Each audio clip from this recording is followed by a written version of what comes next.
Adabiy окуу 3-класс mugallim Ergeshova Kalicha. Sabактын темасы дыйкан менен мышык. Сабактын максаты дыйкан менен мышык жөнүндө билишет. Логикалык ойлоосу өсөт. Жаныбарларга аяр мамиле жасоого тарбияланышат. Дыйкан көп жылдар бою баласыз жүрдү.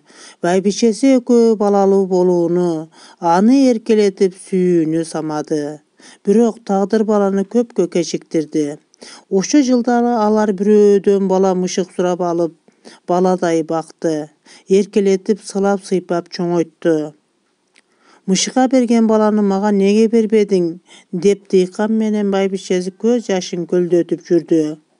А мышык болсо өзүн эркелетип баккан сайын дагы да ошентишсе экен. Эгер булар балалуу болсо, мени унутуп коюшар деп санаркап жүрдү. Буга бир нерсе себеп болгон. Ал мышык эшикте чымчык аңдып жүрсө, ага бир жүдөө мышык басып келген. «Сен эмне аябай жүдөп жүрөсүң?» деген ага. «А сен эмне үчүн сулуусуң мынчалык?» «Менин ээм аябай жакшы, эркелетип, жакшы багат» деп мактанган. «А эмне, өздөрүнүн балдары жокпу?» «Ооба». Ошондой де, алар балалуу болгондо сага менин кейпимди кийгизет деген. Ошондон кийин ал эсине ишенбей, балалуу болгондо мени үйүнөн кууп чыгат, же жакшы бакпай турбайбы деп ойлоп, баласы болбосо экен деп тилеп калган. Ошентип жүргөндө дыйкан менен байбичеси балалуу болушту. Мышык аны көрүп, эми мени көчөгө качан кууп чыгышар экен деп күттү. Бирок мышык ойлогондой болгон жок. Дыйкан мышык мурдагыдай эле көрүп, Акжолтой деп эркелетти. Күн өтө берди. Бала багуунун түшүгү түштү. Дыйкан менен байбичеси мышыктан акырындап алыстай баштады. Бирок бул жолу байбиче баласына сүт берейин деп убараланып атып улам алдына келип жолтоо боло берген мышыгына кол тийгизип катуу тилдеди. Дагы бир күнү ошентти.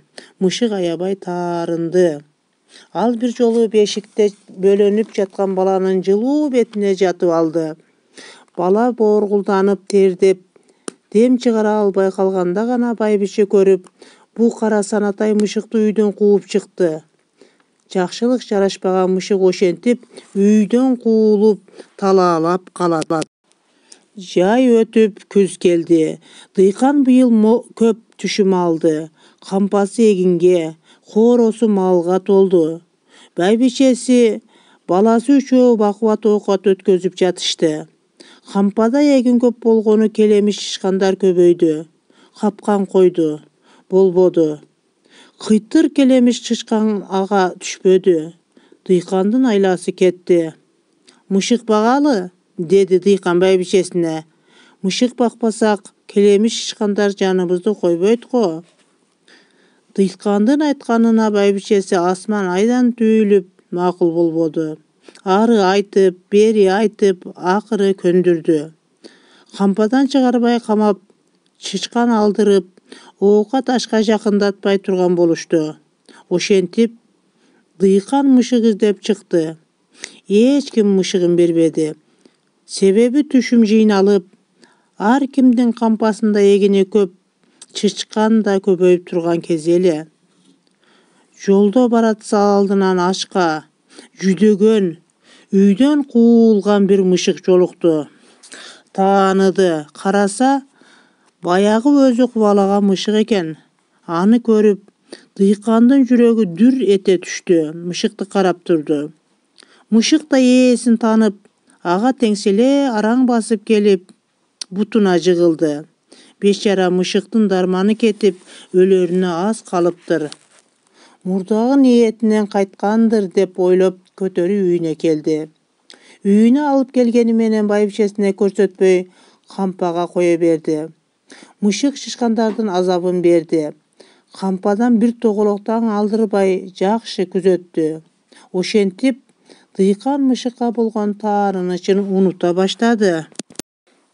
Мышык карды ток, кайгысы жок, бети колун жуунуп, мурутун сылап үкөктүн үстүндө жаткан. Өзү жаңы ойгонгон эле. Буштагы ийинден келемиштин көзү жалдырады. «О, мырзам», деди ийилип карт келемиш. «Сизге кара башым, кашык каным, ысык жаным тартуу. Баш кесмек бар, тил кесмек жок дегендей, сизге элчиликке келдим». Мышык муруттарын сербейтип ачуулуу карады. «Айта бер, эмне кебиң бар?» «Аз айып, көп күнөөбүз бар, мырза. Биз зор кайгыга туш болдук. Бизге ырайым кыла көрүңүз. Урук тукумубуз менен кыргынга учурап отурабыз. Бизди аяй көрүңүз, мырзам», деп көз жашын көлдөттү. «Сизге тартуу менен келдим. Кучак койдун куйруктары, семиз биенин жал казы карталары. Бизге ырайым кыла көрүңүз». «Азаматсың, карт келемишим. Минтпесең тугум курут болот деген элеңер. Болуптур, сенин сөзүңдү угайын». Ушентип чычкан менен келемиштер мышыктын көңүлүн таап, кампага кирүүгө кайрадан жол табышты. Арадан күндөр өтө берди. Мышыкка ишенген дыйкан кампага кезде гана баш багып, оокат берип жүрдү. Бирок чычкандын ийиндери чоңоюп, баш жүгөрүлөр четинен азая баштаганын дыйкан байкап калды. «Мышыктын карты тойсо чычкандан жүрөгү айланып калат деген чын белем», деп ачууланып, ага тамак бергенди да тыя баштады. Дагы деле чычкан албады мышык. Бир күнү атайын эле каалганын жылчыгынан аңдыды. Мышыктын көзүнчө эле чычкан, келемиштер эгинди ташып жатышты. Дыйкан мышыкка алданганын эми туйду. Ачууланды да кычыраган кыш күнүндө мышыкты кайрадан талаага кууп чыкты. Мышыктын зарлаган үнүн укпады. Мышык ошондо жаңылыштыгын туюп, көзүн жалдатса да карап койбоду. Ошондон бери мышык адамдын жакшылыгын түшүнбөй, адам болсо үйүндө чогуу жашаса да, аны бүлөсү катары көрбөй, кээде наразыланып өмүр кечирип келатышат. Сөздүк иш. Карасан атай, тилеги жаман. Балдар, мышыктын тилеги жаман экен, Кыйтыр, куу. Көрдүңөрбү балдар? Алар кыйтыр, куу экен, Тартуу менен, белек менен. Чычкан келемиштер мышыкка белек менен келишти, Туйду, билди. Дыйкан мышыктын кыйтырлыгын билди, балдар. Бышыктоо үчүн суроолор. Мышыктын жашоосунда кандай өзгөрүүлөр болду? Карт келемиш кандай сураныч менен келди? Дыйкандын ишенишин мышык актадыбы? Дыйкандын мышыктын заарын укпай кууп чыгышынын себеби эмне деп ойлойсуңар, балдар? Үйгө тапшырма. Теманы окуп, түшүнүгүн айтып бересиңер.